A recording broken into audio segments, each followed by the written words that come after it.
This is 5 on your side at 4. Focused on you. Ping pong sized hail, rain, and wind damage all across the area last night and early this morning. Here's one of the hardest hit places by all those storms, Wentzville, where some people spent the day cleaning up the mess all those storms left behind.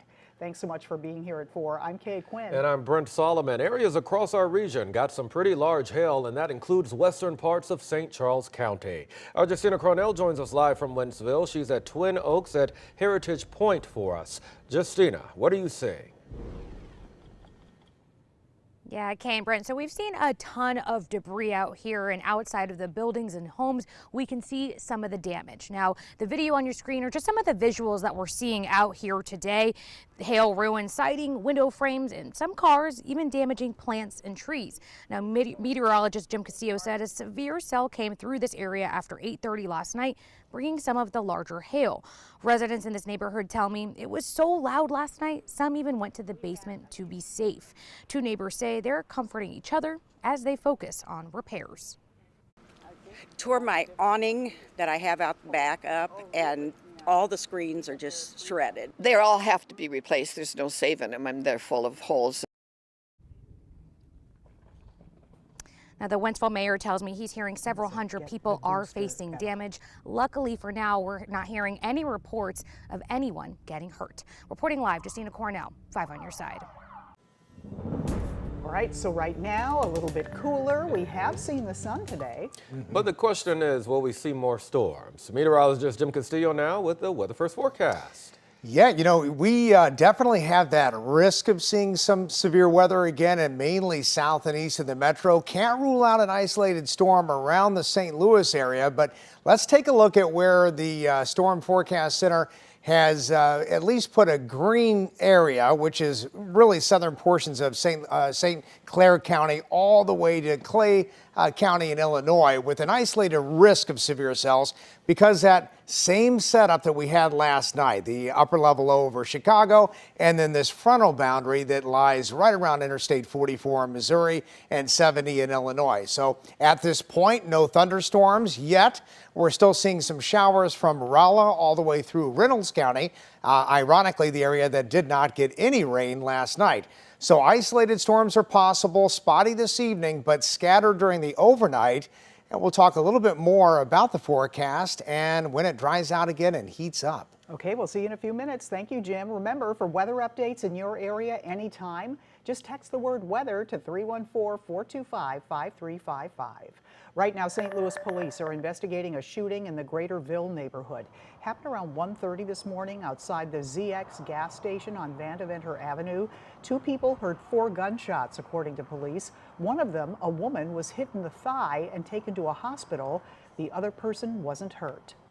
Police say 2 people shot in a car in St. Louis are expected to be okay.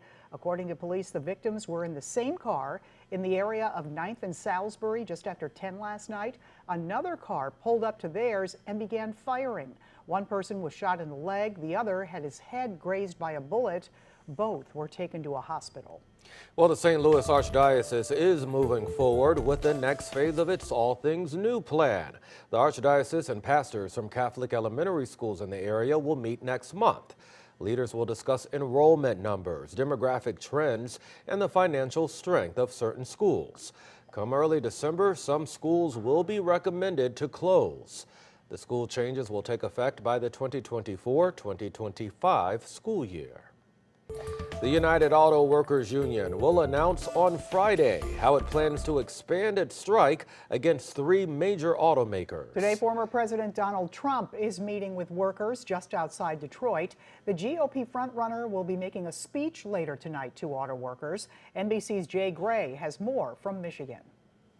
Good evening, and it is day 2 of politics and picketing. Today, former President Donald Trump spending some time just outside of Detroit and talking with auto workers. He travels here for a rally this evening, but getting some pushback from UAW members because his event is being held in a non-union shop. It's a parts and distribution center, but it's a non-union area. He does expect to have some of those union members, though, in attendance and does hope to talk with them here. It's a much different scenario, though, than yesterday when we saw the president here and on the picket line. He was actually wearing a UAW hat while he talked with those striking workers and made it very clear where he stands as far as the tug of war between the big three U.S. automakers and these workers that are on strike. He is clearly in their corner and said so, sharply criticizing the automakers for not giving significant raises to these workers who have walked out. Let's talk a little bit about the actual strike itself with the politics surrounding all of this. It is now in day 13. There are more than 18,000 union members who have left the production line for the picket line. And look, union leaders say that number, it could climb quickly and very soon if they don't come to some kind of common ground, the two sides in this. I think the only thing the automakers and the union agree on, though, at this point, is they are still a long way from any type of deal. That's the latest here in Wayne, Michigan. I'm Jay Gray. Now back to you. It's another sign of a changing climate. This saltwater wedge threatening the drinking water of thousands of people. And back in the U.S. custody. What happens next to an American soldier who sprinted into North Korea 2 months ago?